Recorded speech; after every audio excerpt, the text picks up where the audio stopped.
Like most of us, I grew up with Cedar Point. When I was a kid, we took the Beckling ferry boat from Sandusky to the park. While the Beckling is gone, you can still take a ferry boat from Sandusky to Cedar Point. And according to the captain, it's still the quickest way to get to and from the park. If it's a very busy day for the park, they could be lined up in traffic for 2 hours, and if they can get down to the dock, they can be over there in 17 minutes. This is Cedar Point's 125th birthday, and one of the lesser-known attractions this summer is a walking tour of the park, where you can visit historic sites and rides. We've got about 25 or 30 different sites on the walking tour itself, including some areas that are still here at the park, and then some things that are no longer here. For example, here, where the Grand Pavilion stands, was once the site of Cedar Point's first roller coaster. If there's a place that relates to the generation that grew up in the 40s and the 50s, it's right here. This is Cedar Point's Coliseum, a 45,000 square foot dance hall where all the big bands once played.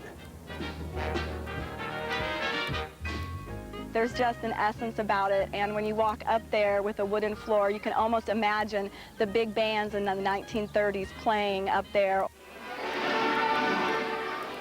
What's the oldest ride in the park? That's easy. It's this carousel near the front gate. It's been in the park since 1946. But what about the second oldest ride? The second oldest ride at Cedar Point is actually, we've got two of them actually, the Dodgems and the Cadillac cars. The Dodgems opened in the 1960s, and that means I've been around long enough to have ridden on some of these rides in their first year, like the Demon Drop back in 1983.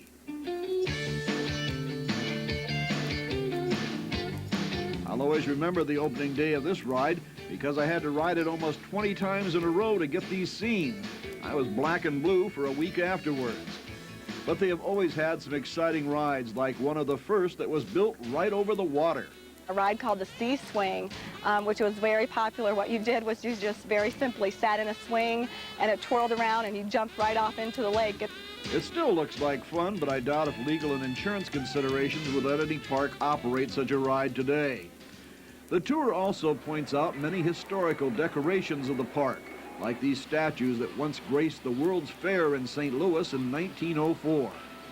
And it takes you down the famous boardwalk across the lakefront, where the park's oldest attraction still rules, Hotel Breakers. The Hotel Breakers was built in 1905, so it's one of the oldest buildings on the peninsula at Cedar Point. It's been expanded upon this summer just in a big answer to people you know, wanting to stay here maybe for a couple days instead of just one day. So take the time to look around Ohio's oldest amusement park and enjoy the history that has brought pleasure to thousands of Ohioans. Cedar Point, a family fun for all place.